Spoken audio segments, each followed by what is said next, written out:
one of the characters in Genesis is a lion dude. He's a beast kind of lion dude. And in his narration, the verbs that I use, even describing mundane things, are more brutal.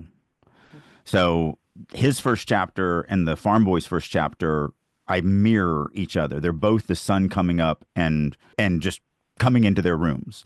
But in the beasts, the sun stormed over the wall and invaded his window.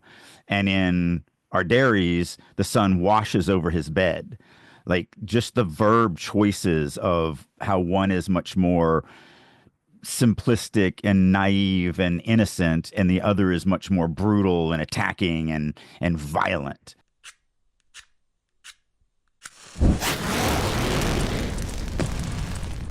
Releasing your inner dragon.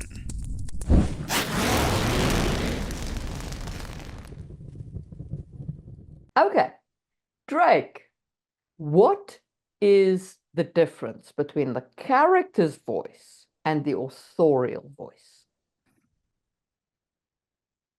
So that's kind of a loaded question because it depends on if the character is the narrator or if the author is the narrator. But the narrative voice or the author voice is the fingerprint of the author's writing. You can, like, when I read Neil Gaiman, I know I'm reading Neil Gaiman. It's his every single time. Same with John Grisham. Same with Brandon Sanderson. Same with Robert Jordan. They have a very specific way that they write narrative, and that's the author voice. But at least Sanderson and Jordan write in mostly limited. They actually write in free indirect discord or discourse, but you can still tell it's their writing, and so that's their author voice. But then, like in the Stormlight Chronicles, when you're in, I can't remember the guy's name, the slave. Paladin, Bridge Yeah, Crew 4. yeah, from Bridge Q4. So when you're in his voice, you can tell that it's different from begins with an SH, the girl, the female pair, Shallan. Shalyn, yes. Yeah. You can tell that they're different. They have different voices. They have different ways of looking at the world. They have different, so that's their character voices that comes through in their dialogue. But really, every character should have their own character voice. Your secondary characters, your tertiary characters, they should all have ways of talking. So that's the big difference between those two. Right.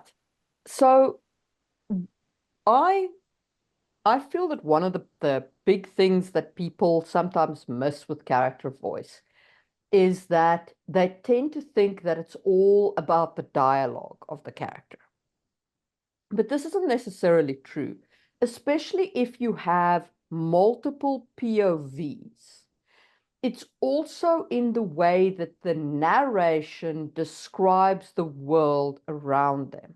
So, for example, when I'm describing a scene from Nayera's point of view, who's a 200-year-old priestess who's been a leader and a religious leader for her basically her whole life, and so on, that is a very different point of view from Isabella, who's a child, and is 8 years old. And it's a very different point of view from Louis, who's an assassin and, is sort of in his late 20s. So it is about understanding that even the way that the character looks at the world, even the narration that expresses how they look at the world is is different character to character. And Yeah. of course, yes, it does include the character's dialogue, but it's not just the dialogue. Yeah. It's all the narration that goes around them. Um, if you're in a limited POV, it's what they're thinking. It's Mm. that interiority that we're going to play with that allows us to, show more of that character. So yeah, it's all of that. It's not just, so many people think that the character voice. Now, that being said, it's a little bit more limited with your secondary and tertiary characters. You still get to see their actions. You still get to, infer what they might be thinking because of it, but we're not in their heads. So we don't get interiority from them because we're not head hopping. That's bad. So we still get the narration around them, but it's also skewed by how the POV is actually describing them. So, it could be a good person, but the POV hates them and thinks that they're a bad person. So the way that they describe them, there might be some inconsistencies there to the reader because they're being described one way, but their actions seem a little different.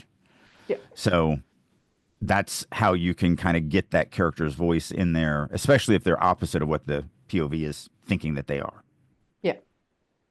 So one of the questions obviously is how do you develop a character's voice and how do you put in the kind of how much the backstory matters and so on. And I always feel like the character's voice should ideally grow out of their backstory and their culture. These are the two things which, to my mind, is going to particularly influence the character's voice. And basically, this is in terms of like what do they use for swear words? What do they use when they stub their toe? So what do they consider profane? What do they get highly offended by?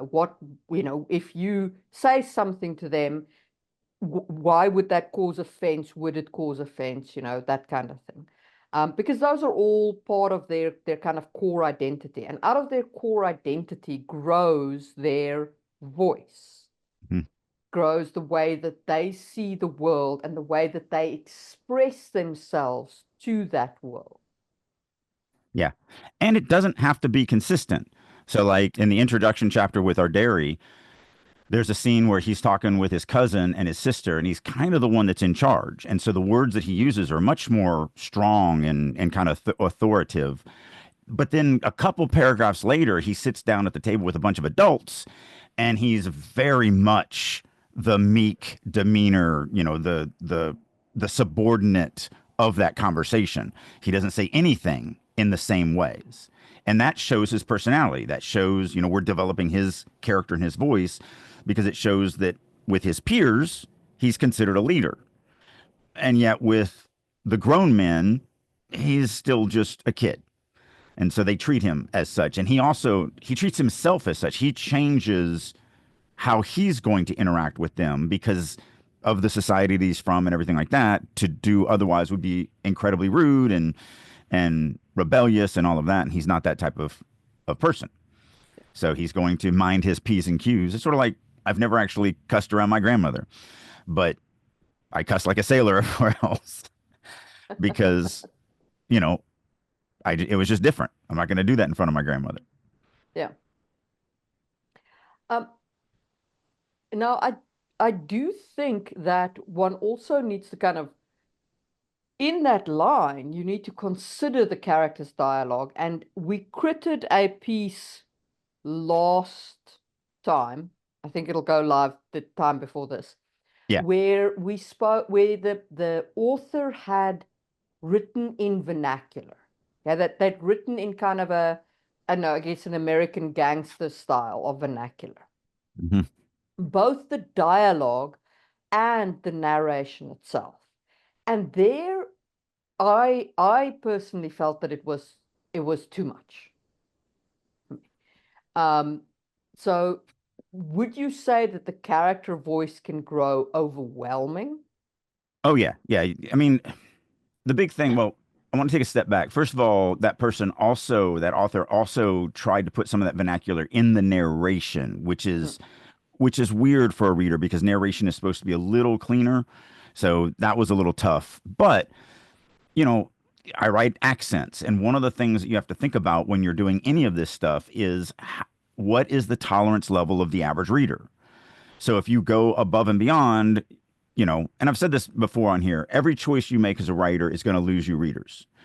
And so just writing a vernacular, just writing an accent, you're going to lose readers. It's just the way it is. It's just how much effort do you put into it to have the least amount of impact on the least amount of people negatively, then you're going to lose the least amount of readers because you're writing in an accent.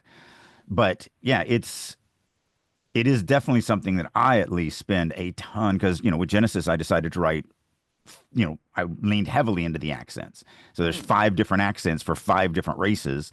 And I want to make sure that I upset the least amount of people because, I mean, I'm doing it because I think it adds flavor. I think it adds immersion. I think it adds a level of coolness to the story that the readers are going to appreciate. But if I did it too much, then they're not going to appreciate anything because they can't read it. And if they can't read it, even though, like I could understand it, if they can't, then it doesn't matter. Like it throws them out and they stop reading it. Like it's there's a classic book where the book is basically all in this idiom. Clockwork Orange. I want to Yeah. say Clockwork Orange. Yeah. Peanut Clockwork Gallery, Orange. feel free to help us out. No, it Um, was Clockwork Orange. okay. I struggle with that book. Like I got through it, but I got through it by brute forcing it. Um, and I mean, I've read War and Peace, so it's not like I'm unused to reading like weird books with long, lengthy text, you know what I mean? But Clockwork Orange was rough to get through, for that reason. Yeah. I mean, because they took the Cockney accent and they pushed it into a post-apocalyptic setting, and so they took a lot of liberties with it to really lay it on thick to make sure that you really knew where you were in the world and what these people spoke like. But again, I do believe that that is a great example, even though it was hugely successful. It's Hmm. still a great example of going too far and not taking care of your readers. There's a fine line between adding flair and coolness to the read and immersion and just annoying the reader so they struggle with reading it.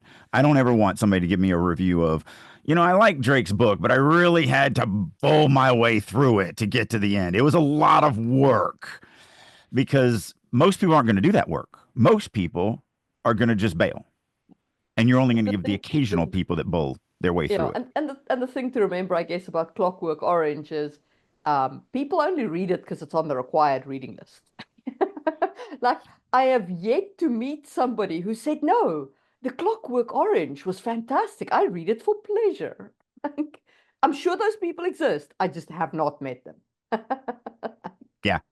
So, for me, the funny thing is, since I don't have that college education, I've never had a required reading list. So everything Yeah.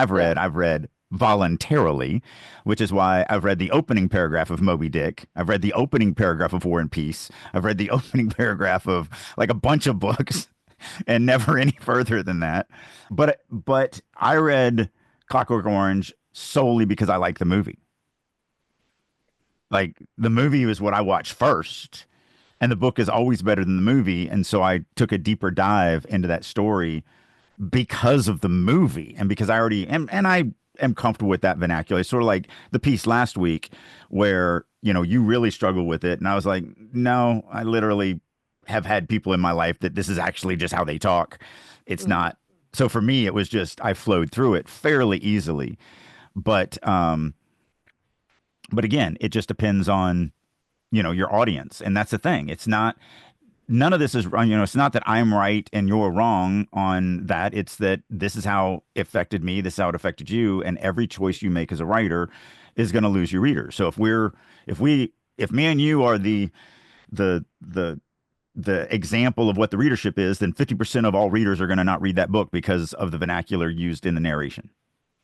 Like, I don't want to lose 50% of my readers. Now, obviously, we're a terrible sample size, but if we were the sample size, then you'd be batting 50%, and that's not good. Yeah. Um, the Peanut Gallery agrees with me about Clockwork Orange, although we do have somebody who's read Moby Dick cover to cover, which I have as well, because I actually really do enjoy Moby Dick, despite you not liking it. Oh, no, I love the movie, or the several different variations of I the movie that's been No, done. I love the book. I adore Moby Dick. Call me Ishmael. Yeah, Great. Um, anyway. yeah, I got a few lines past that. It's it's such an older way of talking that, one of the peanut gallery actually said one of the problems with it is not just that it's harder to read, but it also means that I can't absorb the information properly the way the author was trying to. What was in the author's head is not what's translating into my head. And so that's the problem Right. that I had with like Moby Dick is I don't really get the turns of phrases. I don't really get what they're saying. See, I grew up with the English classics in the house, like Right. to the nth degree. Okay. My mother had a row of books in the bottom of her bookshelf that were written in Middle English, or Old English or so. Anyway, it wasn't English, it was German. It Right. read like German.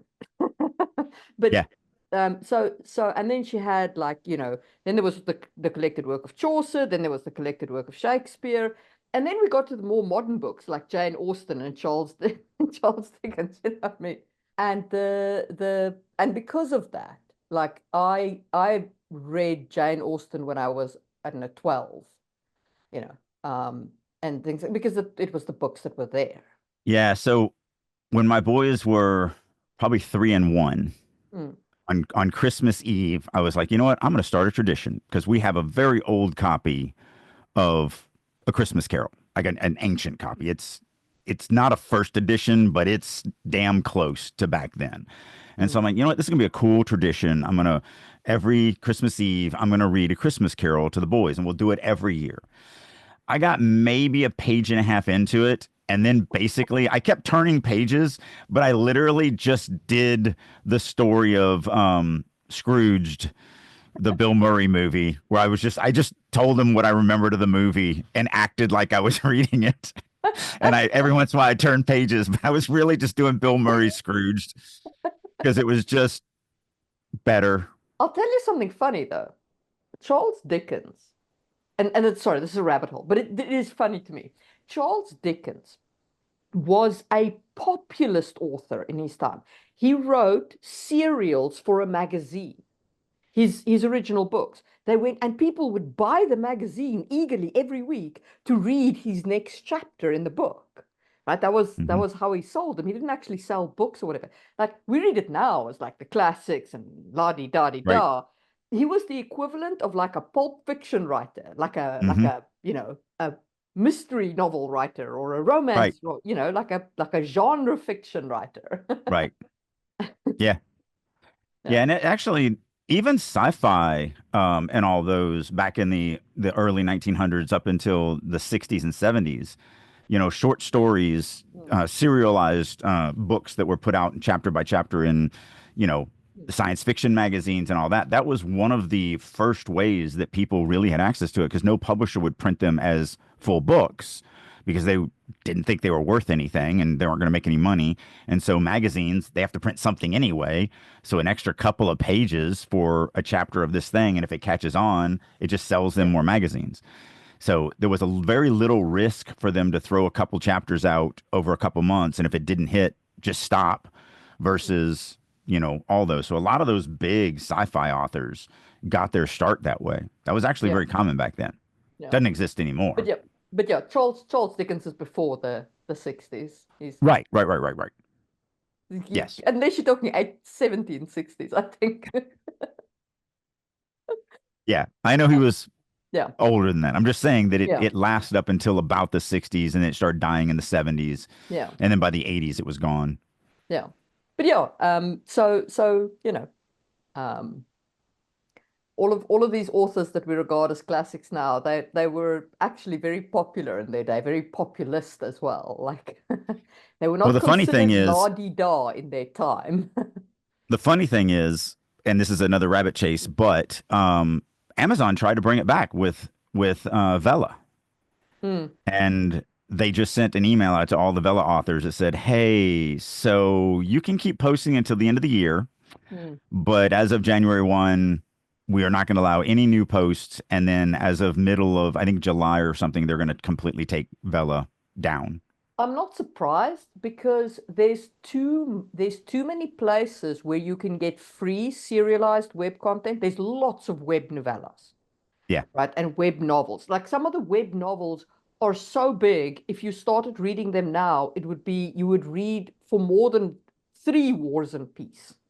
yeah, So I mean, why would people pay for a serialized novel when there's a bazillion? yeah. Um, Yeah, my eldest has read the internet. He's yeah. waiting on the internet to produce more content because he's read it all.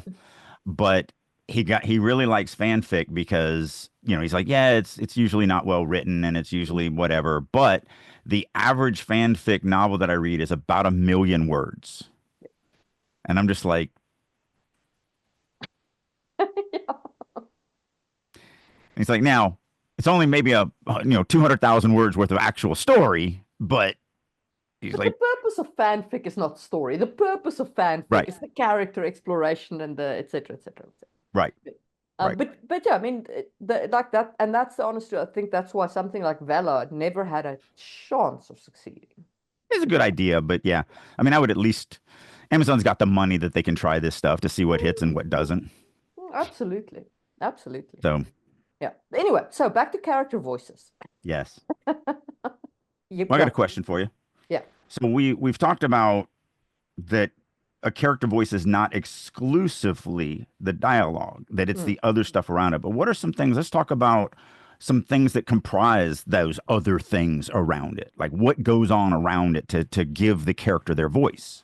So I also think that your character's tics, your character's the little physical habits Hmm. that they have can contribute massively to the character's voice. So, for example, Louis got injured in the Ducal Air.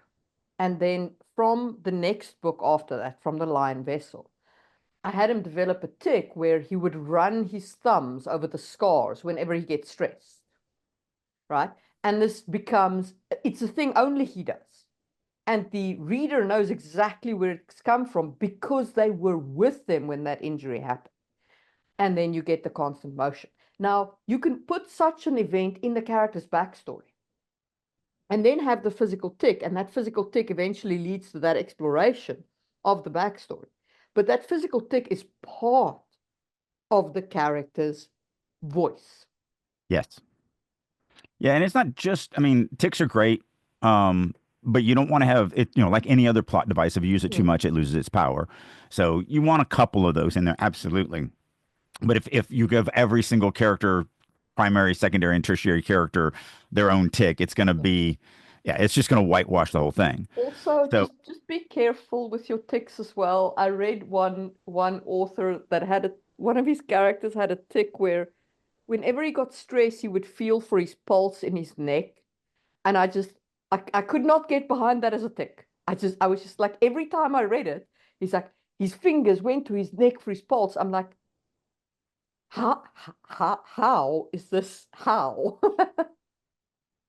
Yeah, there's some weird people out there that do weird things. 100%. But I struggled with that one. I Yeah. was like, I'm not feeling it. That Yeah. character voice passed me by. I mean, it goes back to something I said earlier. Every decision you make as a writer is going to cut you, even if it's just one. So Yeah. that choice from that writer lost Marie. Like, and it's Yeah. fine. That's, Yeah. every decision we make, you have to understand that. But for me, it's also, one of the things that I try to make sure that I'm doing is just how their body language is, what they're Mm. actually saying, are they, because yes, with Louis, he gets stressed out, he can run his, fingers, but there are just normal things that we can use to Yes. show that stress. And so if it's a very stressed character, just through their kind of natural body language, we can show that they have a high level of anxiety, a high level of stress without really saying anything. And especially if they're a secondary, tertiary character where we're not inside their head. So we don't listen to them, their brain prattling on about, I'm going to die, I'm going to die, I'm going to die, I'm going to die. Like you can get that from their body language as well. Mm. So those are always something that I try to look for. I try to, like when I was talking about the scene from our dairy scene, in the scene where he's more authoritative, more of the leader. Mm. That's what he's doing. His actions are more precise. They're more in control. They're more, take charge.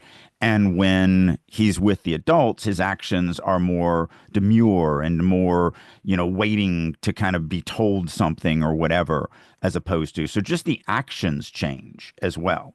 And that goes a long way to allowing the reader to understand that character. The other thing that I would also say along those lines is that it is a good idea to give at least some of your character, at least your POV characters, swear words that they prefer, right? So if you've got like something that is normally kind of used in a sweary way, like I use the wheel in a sweary way, right? So Louis says broken spokes.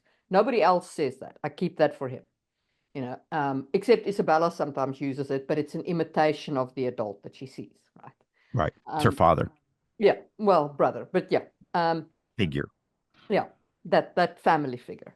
Right. And then the but there's other characters who say things like rut of the wheel, or that, some of them just say by the wheel, which is the basics of it.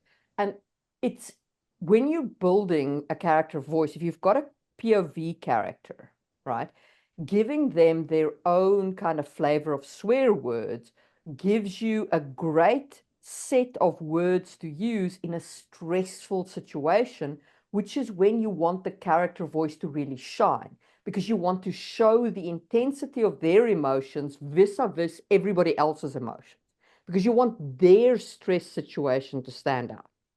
Yeah.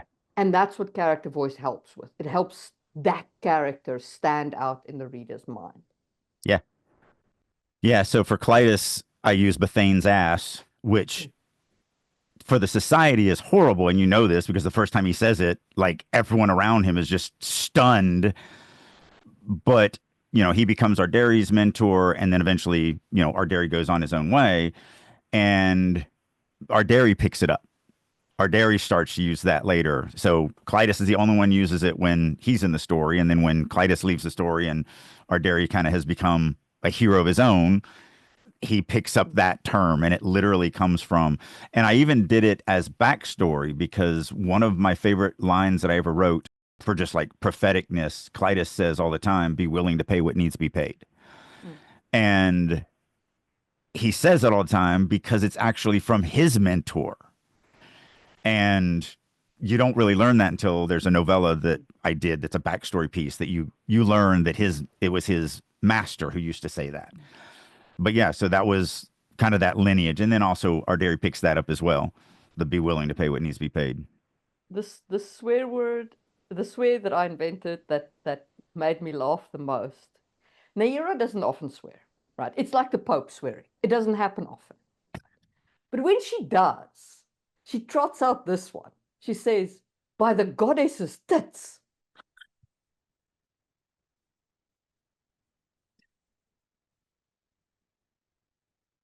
Yeah, Like a special that's a rough one. occasion swear word. Right. Yeah. But yeah, so it's just, these also show their personality. But even like in the rareness of Nahira actually saying a curse word, that also gives her character voice.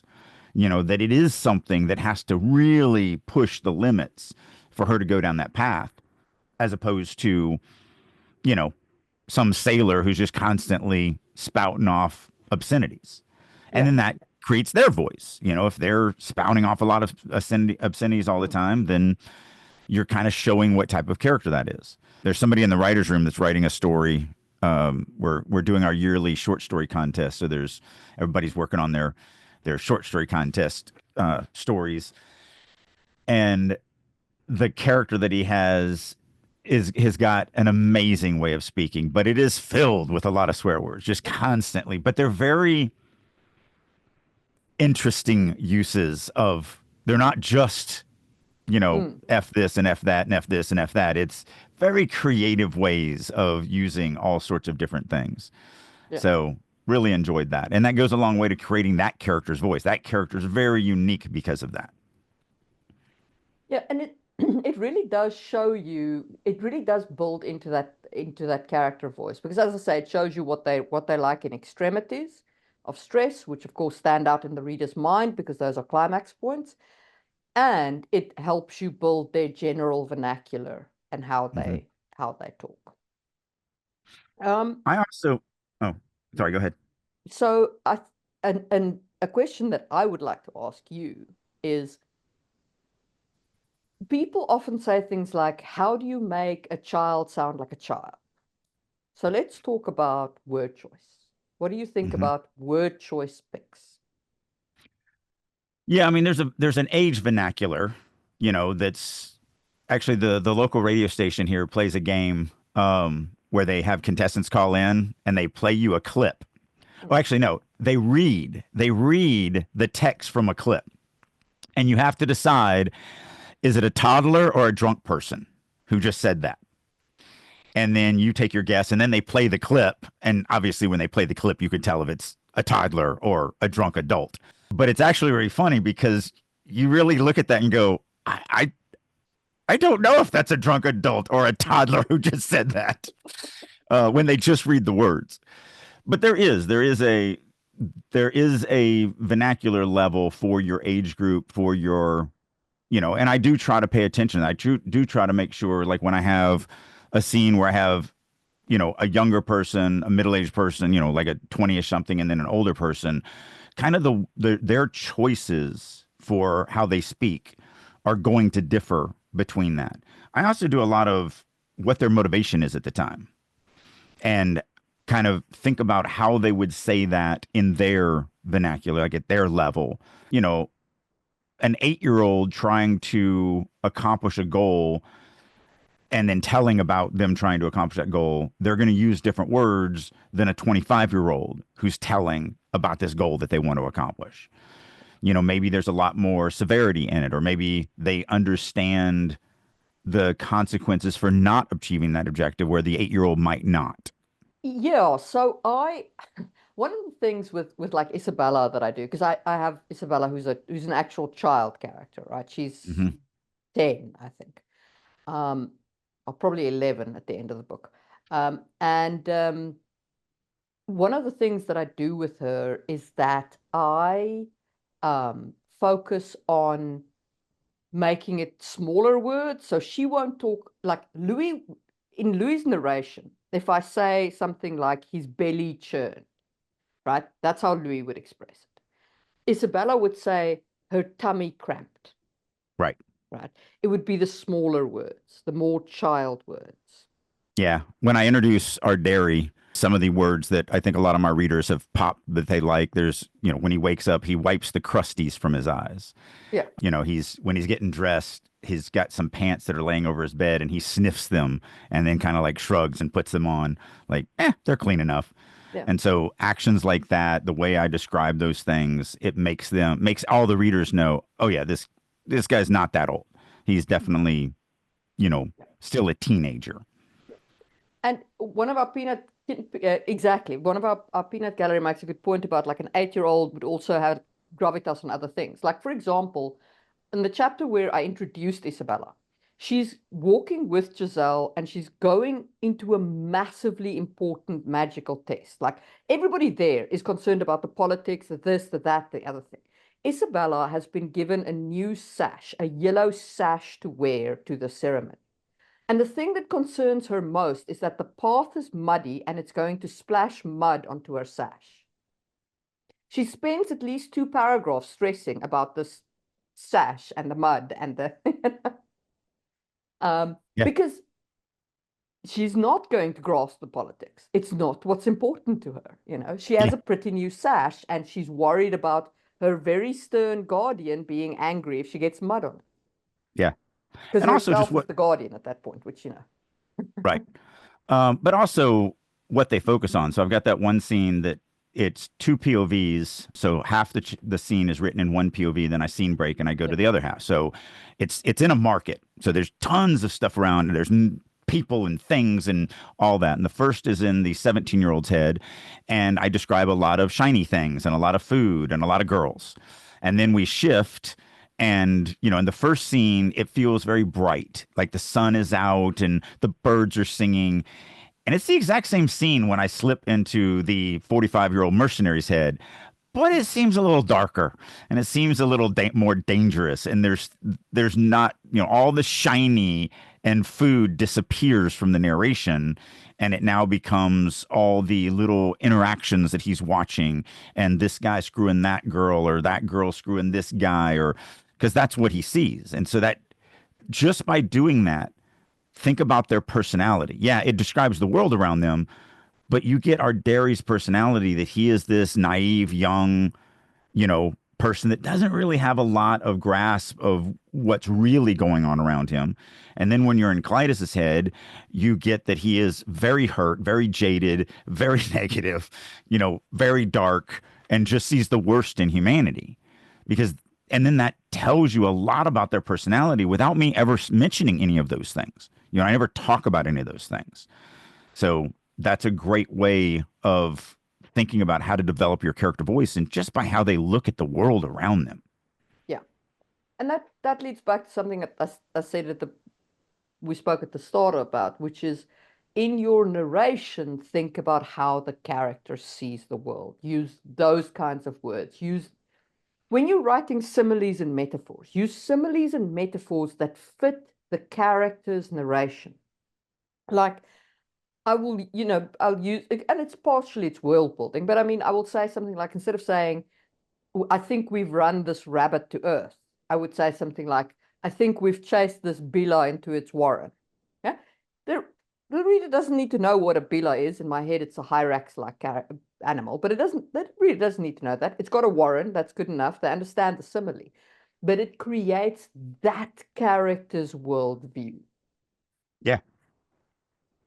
Yeah. Yeah. And the other thing I wanted to touch on was verb choice. Mm. So, one of the characters in Genesis is a lion dude. He's a beast kind of lion dude. And in his narration, the verbs that I use, even describing mundane things, are more brutal. So his first chapter and the farm boy's first chapter, I mirror each other. They're both the sun coming up and just coming into their rooms. But in the beasts, the sun stormed over the wall and invaded his window. And in Arderies, the sun washes over his bed. Like, just the verb choices of how one is much more simplistic and naive and innocent, and the other is much more brutal and attacking and violent. So even just describing the same sunrise between two characters, the verb choices that I use are very, very different. And that does go a long way of developing, Klain, the beast, is this violent, thing that is constantly fighting everything. He's fighting the rising sun. He's fighting the dust in the air. He's fighting, he's just fighting everything. Whereas, Arderi, the 17-year-old farm boy, is still a 17-year-old farm boy. He's just, everything is cool. There's no real danger. Life is what it is. And, so all of that goes into that character voice. And notice how long we've spent talking about stuff without ever stepping between the quotes. We haven't talked about anything between the quotes. Yeah. Like, everything has been outside of the quotes. And we're talking about character voice. Yeah. So, I mean, let's talk. Well, we have spoken a little bit about dialogue, things like they swear words and so on is Right. their dialogue. Um, but let's talk a little bit about dialogue and about using, I guess, that using dialogue to distinguish character voices. Mm-hmm. So, what, in your opinion, is a good way for a writer to approach this? For me, it's, again, and we've already kind of touched on this, which is, what is their motivation at this time? What is their goal? What are they trying to get? And then how would they see that? How would they say those words? What would they, like we were talking about with the 8-year-old, she's going into, Isabella's going into this massive magic test that could, change the course of her life, but she's worried about getting mud on her sash. Mm. And so she's still going to be describing the magical test, but she's describing it in a way way different than what herself would be describing it if herself was the narrator at that moment.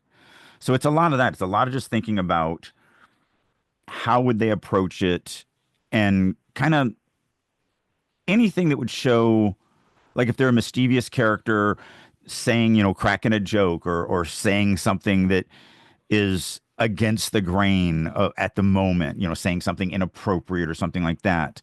Always being serious, getting frustrated when someone else is not serious. If you're serious, that shows, the seriousness of this character. There's all sorts of things that you can work their personality into their dialogue. It just depends on what that personality is and what situation they're in to develop that and use that to your advantage. Yeah. So I guess that still doesn't get us quite to the dialogue angle. All right, then where were Okay, you going with it? so if we think about dialogue and we think about the words that you choose to put in the character's mouth as part of their character voice, I think that you need to also think about the character's philosophy and their ideology. Okay? Their their personal ideology and how they would express that. Like if we were facing, let's say we're describing the same set of events. Okay? We're both adult humans. And and we're describing the Pied Piper's thing. You might say the Pied Piper is a story about keeping your promises and describe it all in those terms.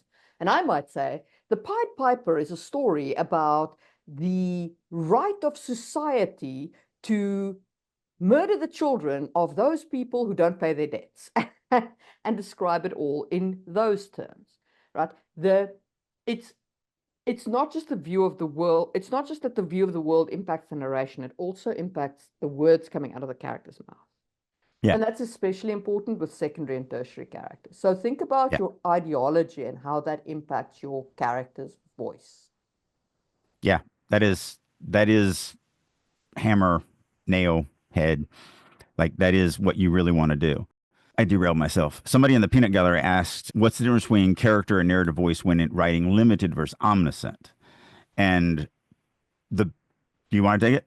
I have an interesting perspective on this one, All actually. right, go ahead. Okay, so it depends on the type of omniscient. Okay, if it is uh, Tolkien omniscient, all right, where you you have no actual narrator. Tolkien's omniscient is a kind of global omniscient. There's no omniscient narrator per se. It's the author narrating, Hmm. right? In that case, there is no character voice in the narration. It's all authorial voice. The character voice is restricted to internal monologue and external dialogue. That's it. That's where your character voice lies. But there are omniscient books that are written by a plot device. Like there's books that are written by death, Hmm. right? So, and then it's an omniscient voice because it's a entity that is everywhere, but the entity is a character that's telling the reader a story, Hmm. right? So it's a framing device. That's Hmm. the omniscient voice. And then that is almost like writing in first person or first person omniscient, because that the whole narration is then the character's voice of the framing plot device of your story. Yeah. For me, it's about grounding the reader. So I don't care if you're writing in limited. We talked about this last night in the writer's room. I don't care if you're writing from a limited perspective or an omniscient perspective, but me, the reader, needs to know who's telling me the story. So Mm, if it's an omniscient, as you said, it could be the author telling me the story. Great. I'm grounded. I know that the person writing this story is sitting next to me and they're mm, telling me, I don't know anything about them. They're not mm, giving me their personal life story and their personal opinions and their backstory and because they're just the narrator of this story. But I'm grounded. I'm here and this is where my information is coming from. Or as you said, if we actually make a character out of the omniscient narrator like death or whatever, I'm grounded. If we're in limited, then the voice is the narrating character. They are the one telling the story, and the writer is invisible. They're just trying to write the words that this other character is saying. And so they then become that. But I'm still grounded because I know that this person that I'm inside of is telling me the same thing with first person. Obviously, that's the easiest because I'm saying I did this and I did that and I did this. So you're grounded. And that's really the crux of what any of these POVs mean. The POVs are there because the reader needs to be grounded. That's why head hopping is always bad. Every writer who uses it thinks that they're doing the reader a service by giving them insider information to every single character. But what they're really doing is having the reader free fall and never being able to grab onto anything. They never know who's telling the story and what am I supposed to be doing and what's important to me and everything like that. So for me, the difference between limited and omniscient is just how we're going to anchor our reader to the story so that they feel grounded and they're getting this information and they get it from a source that they understand where that source, even if they don't think about it. Like you don't think about, oh, this is a third party narrator that's not a part of the story that's giving me. No, you don't think about it, but you are still consistent. And it's that consistency that grounds the reader into the story. And when you're all over the place, and the reason why we discussed this last night, because somebody brought something where they were all over the place. They had some omniscient, they had some third part person, they had some limited, they had some, they were literally ever, they were literally had plural POV because we were at one point inside everyone's head. And so like we were literally all over the map and all the readers are like, yeah, I'm not enjoying this. And then that's why we got into the discussion of why. Why is no one enjoying this? Well, it's because we're not grounded. We don't know where this information is coming from. And that inconsistency only serves to hurt our journey through your story. It doesn't enhance it, it only hurts it. And as I Yeah, always say, the reason why writers head hop is the worst reason because they love every character and they feel that you should love every character. But the reality is there's only one person who will ever love every character, and that is the author.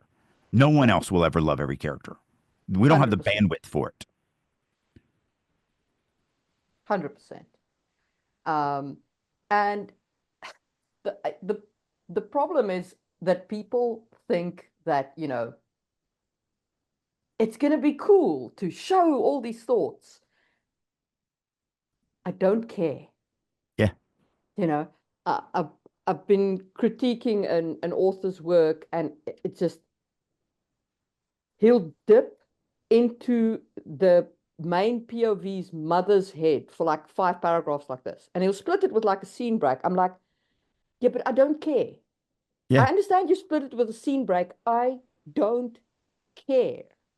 She's not important to me. I want to know what the boy's opinion is of the words coming out of his mother's mouth, not his mother's opinion as she's speaking the words.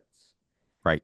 Like, Again, because mom is very important to the writer. yeah, And so the writer is like, and so she will be important to you too. But the yeah, problem is that we just don't have that bandwidth. We don't have that connection. No writer is going to have a connection to every single character in your story other than you. They're your creation. You are the god of them. And so you care about your children like any god should care about their children. But everyone else is just a heretic and they're going to kill your children because they want them to worship their god. Like it's just the way it works. So you're just the head hopping doesn't work in any POV, including omniscient, where the narrator does know what everyone's thinking. But it doesn't mean you can be in their heads.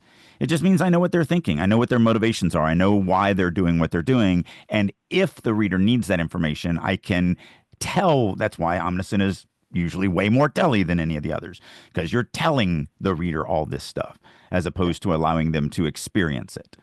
yeah, So, and then all that being said, take everything else we've been talking about for the last 45 minutes, and then whichever narrator you're doing, you're going to do the same thing. If it's an omniscient, their actions, their motivations, their focus, their colloquialisms, their ideologies, their ticks, their everything, you're just going to play that in. You're just going to do it from a third party, an outside the story standpoint, but it still shows that characters, if we look at Lord of the Rings was a great example of that.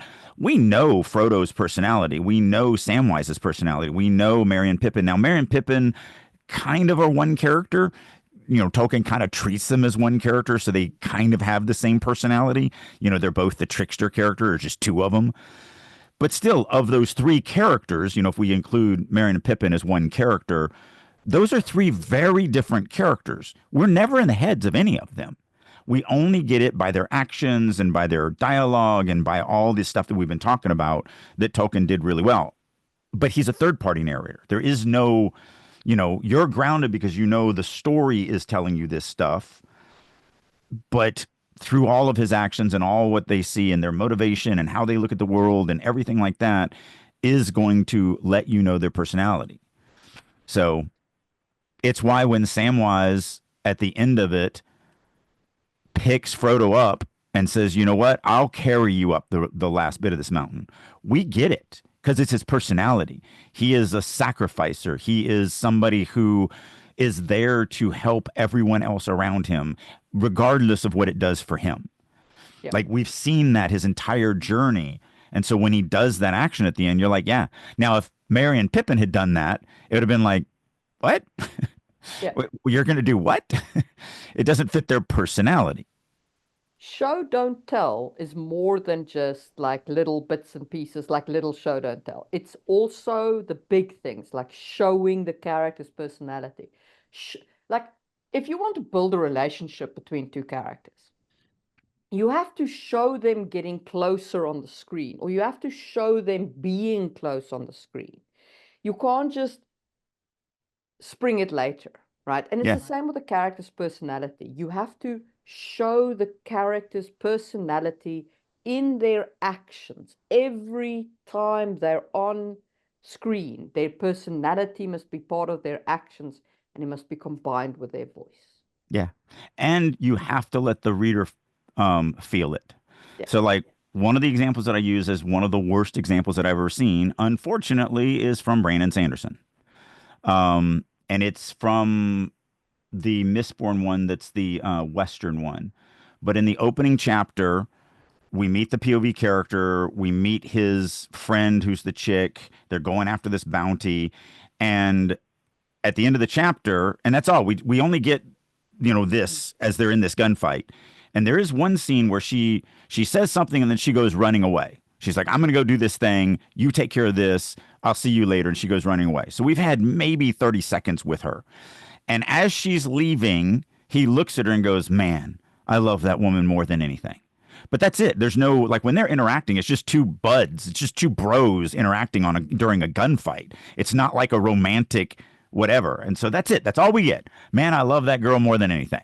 Mm. And then a couple pages later, the bad guys got her with a gun against her head, and she ends up getting killed. And it's like, it devastates the character, but I don't care. Like there's no romantic relationship between them. There's no like you're just telling me, trust me, it really affected this character a lot. Just go with it. Just go with it. And but again, it's because Brandon knew their relationship. Mm. Brandon was in love with their relationship. So when Brandon has her killed, it affects Brandon tremendously because he has all that knowledge and he has all of that of what he's doing with the story. Mm. But to the readers, it was one of the few mistakes. He doesn't make a lot of mistakes in my opinion, but that's one of the ones where it was just like, I can't believe you did this because now the entire story, the development of that character is based off of the fact that she dies in that opening chapter. His whole Mm. personality, the decisions he makes in the future. So everything now is based off a situation that I never really cared about. So he's making these decisions because of the woman that he loves dead. But I'm like, yeah, but I never loved her. So like, it doesn't have the same impact on me through the rest of the story. Yeah. There's just no impact. And so, yeah, you have to think about this stuff. You have to think about how much you've made the reader care about these things before you can actually utilize them Yes. to your Like advantage. giving a character something like a tick, like they rub their scars or whatever, like like it works even if that's in their backstory. But if the reader has literally been with the characters, I didn't have to explain to anybody why Louis suddenly starts, rubbing his knuckles down his scars. It is a completely understandable tick that Right. develops because of the massive injury. There is a huge difference there, though, and that I think Yeah. that would be interesting to pursue. Something like Louis' tick on the scars. Now, Mm. let's say that wasn't in your book, Mm. and we just get the tick that he's constantly. Mm. We know because of the scars and because of the size of them, because of the location of them, that something horrible happened to him. But here's Right. the thing. Louis is not making every decision that he does in every scene based off of those scars on his leg. Yeah. They're just a thing. Yeah. They're just a thing that shows that something bad happened to him in the past. he's not making decisions off of it. And that's the difference between that Mm, and what I was talking about here is that yeah. every decision from here on out, like he hesitates to shoot the bad guy later because he's got a girl in front of him. He, like, every single decision this character makes is driven by the fact of this girl's death in the opening chapter that I never knew, I never grew to love, I never cared about, I never connected with. There's not even any flashbacks further on that Mm. take me back and show me that relationship. It's Nothing like ever he develops that. he got an emotional scar, and you don't get where the scar comes from because you actually saw the scar forming, which is the problem. Had that been completely off screen, had it been entirely off screen and you meet him in chapter 2 with a girl dead, that would feel more realistic because you can fill in the blanks of like, oh no, Yes. their relationship was this great romance. But Yeah. because, and like, I love Brandon. I do enjoy Brandon Sanderson's work. Do not Me get me too. wrong. I really do. But he writes romance like he writes romance like a Mormon because Yeah. he is one. Yeah. I'm sorry, he does. Yeah, no, I mean, he's one of my favorite authors, so it always pains me to use him as a bad example because I do love Sanderson a lot, but that is one when I talk about and I think you're right. There's something to be said about because I say this all the time. If you don't tell the reader something, they're going to make it up, Yeah, and it rarely is what you were hoping for. It's usually something that then ruins something that you write later. But if it's something like this, where it's like, I have this hole in my soul because I lost someone very important to me. If you never show us that relationship, then we're going to take it to the extent, this insane extent that, we're going to fill it in with what we see as the perfect relationship, which is right, what you want. And that's the thing, right. the perfect relationship is different from person to person, right? Yeah, Very different, So, and so it's actually if your only purpose, and I mean, in a way, he fridged her, right? Sanderson, he yeah, fridged the girl. yeah. Yeah. So, and which is also not great. I mean, I don't believe in fridging anyone, in general. So if Um, describe, I want to make sure everyone is following you so because that's a fridging fringe is term. when you introduce a character only to kill them in the first chapter or second chapter in order to provide character motivation going Yes, forward. That's yes, what fridging is.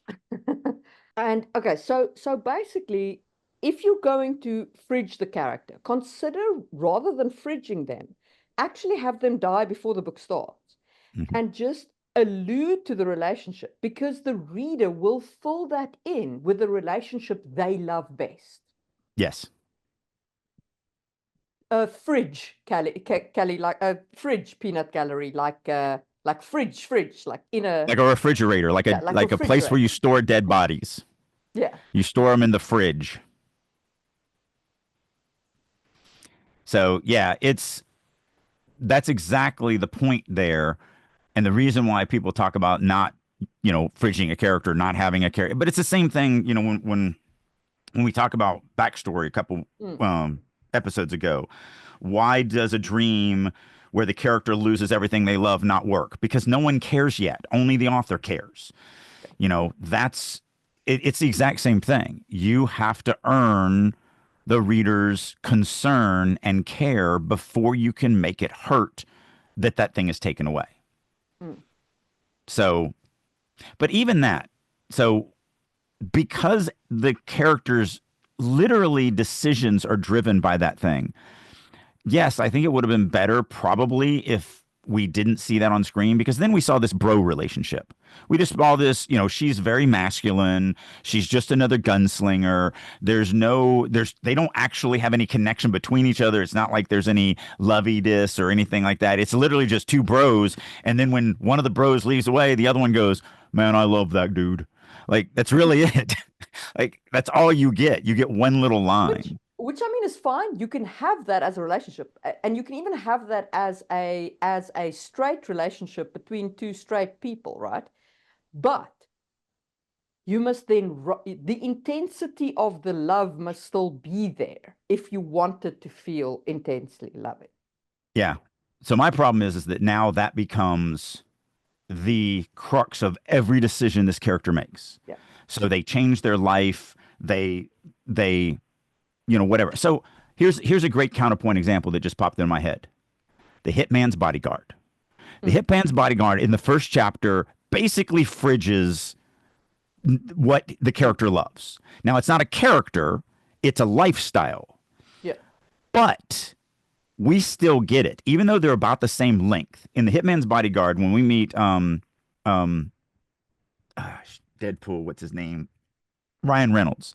When Yeah. we meet Ryan Reynolds' character, he's wearing a $3,000 suit. He's got a $10,000 watch that he pulls out of a drawer with like five other $10,000 watches. He's driving a luxury sports car. He's got this hot woman in bed that he leaves in this luxury apartment. He's and it just goes on and on and on. Like he's got all this high tech equipment. He's got this team. Everything's working like clockwork. So we set up this life, and we also see how proud he is of it. And I mean proud in a bad way, not proud in a good way. He's got pride, the bad type of pride, where look at me, I'm better than you because of what I own. And we see that in his interactions with other people. When he leaves the chick in bed, he says some things that you're like, wow, you're kind of a douchebag. We get this that he's built his entire life on this superficial luxury that he has built around him. It's his value is in what he can buy. And Mm. that's how he value and you get it very quickly. I mean, that scene's only maybe 5 minutes long. Mm. And then his client takes a bullet to the head. And we fade to black with him just sitting there staring at him like, I failed? Yeah. I failed. What? And then when it fades in, the funniest thing is he's in a Yugo or something. And he's got like half a steering wheel that's broken off, and he's using a coat hanger to do this thing. And it is such a juxtaposition between the two. We understand. But then we get to see how much he hates this life. And so we Mm. spend time with that. And so we know why he went from the top to the bottom. And we Yeah. know why he feels the way he does because he put a lot of importance on this superficial crap. He was a shallow, shallow person. The Peanut Gallery brought up another great example, which is John Wick. Hmm. They establish his love for his wife, who I think she's dead even before the thing starts. I can't remember if we ever meet his wife. She is dead, but we get the flashback scenes of her Yeah. dying of cancer. So we get some flashback scenes of her, but we also get his love for the dog because it's attached to his wife, and then the dog dies, and we are all there. Like we're we're 100% behind John Wick and his killing spree at that point. I think my favorite meme that has hit the internet lately. Mm. So you've probably heard of the squirrel that our government euthanized, the pet squirrel. It was a No. huge deal over here. There's this pet squirrel that's been on social media. His name's Peanut. And the guy had him for 7 years. He rescued him from his dead mom. And the government was like, that's an illegal squirrel. Came in, took it, and euthanized it in like a day. And so my favorite meme that's come out is a picture of John Wick. And it says, hey, government, this guy has an illegal dog. You should go take care of it. I thought that was really funny. So Uh, that John Wick would then kill them all. I, uh, okay, sure. It's Yeah. squirrel. He had like 50,000 followers on social media. The squirrel did. 100%. I've got you. Like I'm with you. It's just It pissed a lot of people off. yeah, yeah, yeah, But anyway, yeah. it was just that was my favorite meme to hit the internet here recently. Yeah. So yeah, but that's a great example of that as far as we still get to feel that love that he had with her. Mm, We know yeah. why every decision he makes is based off that love because we get more than one line. Mm, We actually get it. Like another great example, and probably Ricky Gervais's best written show of all times is Afterlife. yeah. And if you haven't had a chance to watch that, it is breathtaking. Yeah. But they don't give the backstory all up front. You just get to meet this guy who's kind of an ass and he's just mean to everybody and he's kind of rude. And he's also got a death wish. He's trying to kill himself, which makes him do kind of funny things. But then they trickle in, every day he wakes up and he watches a video that his wife made for him when she was dying of cancer. Mm. And so you get to watch their life pre-cancer. You get to watch their life during cancer. And then you get to watch his life that's now shattered because of the fact that he's lost everything. And so they did a great job of trickling that in and making you really understand why Afterlife, every decision he makes. yeah, Afterlife was amazing. Can highly recommend. Highly, Yeah. highly recommend.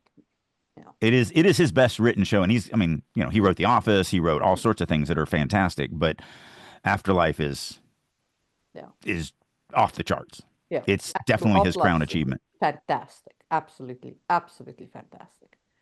And that's a great example of making someone care for a character. And again, just like John Wick, she's dead before the story starts. Yeah.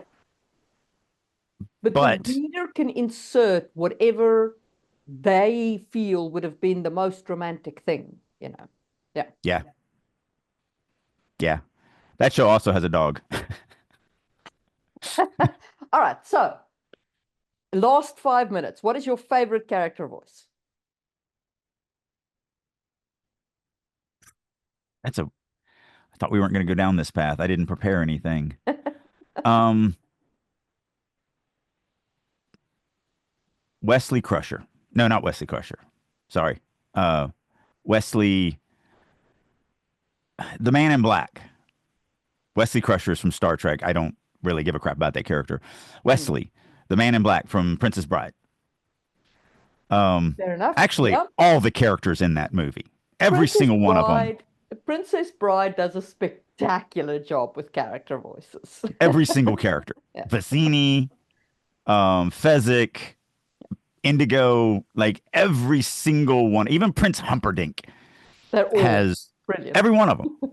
That Count word, I don't Rogan, think it means what you think it means. yeah, Count Rogan. I mean, but look at the personalities that come through in all of them. Mm, Like that Humperdinck is just a spineless little twit. That Count Rogan is just deviously evil. That every one of those characters by their actions and by the words that are coming out of their mouths. yeah. So that would be for me, you know, Wesley would be the number one, but all of them, any character in that have amazing character voices. I don't think I can top that, so I agree. Princess Bride, the movie, wins the character Yeah. voice contest. Yeah. Yeah, every single character in that is just bright. That's why when the rumors keep surfacing that they are thinking about remaking it, I just keep going, no, just don't. Just don't watch it. It's very easy. Like, don't watch it. I won't.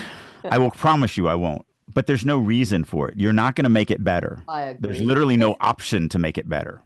There's nothing you can do to Princess Bride to make it better at this point, unless you're doing something weird and off the wall. Like, I don't know if you remember the 1999 remake of Cinderella that had like Whoopi Goldberg and one of those English actors. So they were the king and queen, and they had a Chinese dude as Prince Charming, and they had like a girl with blonde hair as Cinderella, whatever.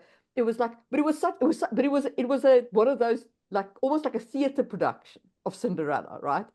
But it was so good, nobody even mentioned the fact that there is no way that a black woman and a white man are having a Chinese son. Like, I mean, um, there could have been some infidelity going on there. not the way that boy came looking out. Although that reminds me of one of my favorite lines. Actually, another great character voice is that too. Earl from My Name is Earl. But in Yeah. the pilot of that, his wife has their first child and it's black. And he's Mm. standing outside looking at it, and the doctor comes up and he's like, "So, you know how some people have that thing where they have no pigment and they're just solid white? Is there a same kind of situation where they come out black?"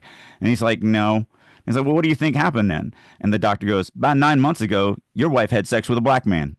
And then he walks away. And just straight up, like, "Nope, this is what happened." What did you think it means? That Yeah. Gar- Garcia is one of the best comedy sketch writers. Like, if you Yeah. haven't watched My Name is Earl, Raising Hope, I mean, some of those others are not as good, but those two are breathtaking. Raising Hope and My Name is Earl, like, are hilarious. Yeah. My name is always very funny. I watched the first, I don't know, 6 or 7 seasons. But Yeah. regardless, Actually, you watched the first four seasons because it got canceled after the fourth. okay, well, I watched some seasons. I Yeah. remember watching some seasons. Yeah. That wound is still fresh. So I'm still very, very sore over that. That's still one of my favorite shows. I rewatch all four seasons of My Name is Earl and all two seasons of, or three seasons of Raising Hope about every year. I will go through and binge watch all of them over about a month Mm, period every year. yeah. But yeah, so I think that we can agree on Princess Bride. Um, Go look up that ridiculous 90s Cinderella. It was hysterical. I'm gonna have to because I like Whoopi. I thought she was Yeah. a really good actress. It was so funny. I died laughing. But if they were to remake it like that, to remake it in such a, one of those kind of joke ways, fine. But it already is so funny. I'm not sure how Right, you improve it, you know? You can't make a farce out of a thing that is a farce. right. That's my point. I don't like the only other way to go would make it serious, but I don't see how that would make that movie better. No.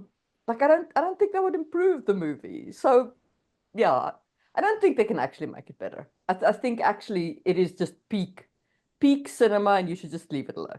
Yeah. They need to treat it exactly like Highlander, where they only made one movie of Highlander because there can only be one. Now, if they do that, like that's all you need to do, because there's only one. And thank goodness they never made a sequel of Highlander, because that would have also been bad. It was very bad. I live in my Narrate fantasy worlds where there's only narrator one voice. Highlander. It was very, very bad. Yes. Yep. But yeah, so that's I don't know. I don't think I have anything else. I think we covered everything as far as all the different tricks Yeah. and tips on character voice. All right. We will see you soon for another one. Bye. Thank you for tuning in. This is Marie Mullaney, your co host on this literary adventure. Our goal is to provide you with valuable insights and discussions on writing. If you believe in our mission, please like and subscribe our podcast. Sharing our episodes with your community not only helps us grow, but also contributes to a richer, more diverse conversation about storytelling. We appreciate your support. For a deeper understanding of the topics we've discussed, head over to Just in Time Worlds on YouTube. It is a treasure trove where fantasy meets history and science. Every Tuesday, you'll find new videos that delve into the intricacies of world building, drawing from our rich real world history. Whether you're a writer, a role player, or just a fantasy enthusiast, Just in Time Worlds offers unique insights that will enrich your perspective. Check it out and join the journey of crafting incredible worlds. If you are ready to take your writing to the next level and work with a group of highly motivated, dedicated writers who are all working to not only improve their writing, but improve your writing, plus you get to work with me on a weekly basis, then I'll encourage you to check out writersroom.us. This is a website that I have created that I really wish I had 30 years ago. It's everything a writer needs to become a better writer. Not only do we do weekly critique sessions, both from other members as well as me, we have daily writing sessions, I do monthly classes, Q&As, we have activities, I do all sorts of learning exercises, such as I do a quarterly writing prompt contest, and just tons and tons and tons of things. So if you're ready to get serious about your writing and you want to actually finish that novel and have a chance of it being published, then I encourage you to head on over to the writer's room and join me there. And as a special promotion for listeners of Releasing Your Inner Dragon, I'll go one step more. If you would like to get 50% off for 3 months, reach out to me. There's a million ways you can do that. You can do it through starvingwriterstudio.com, drakeu.com, any of my social medias such as LinkedIn, Instagram, Facebook, X, whatever. Reach out to me, say that you would like to check out the Writer's Room for 50% off, and I will send you a link that will allow you to do just that. So hopefully you're ready to start getting serious about writing, and I'll see you in the Writer's Room.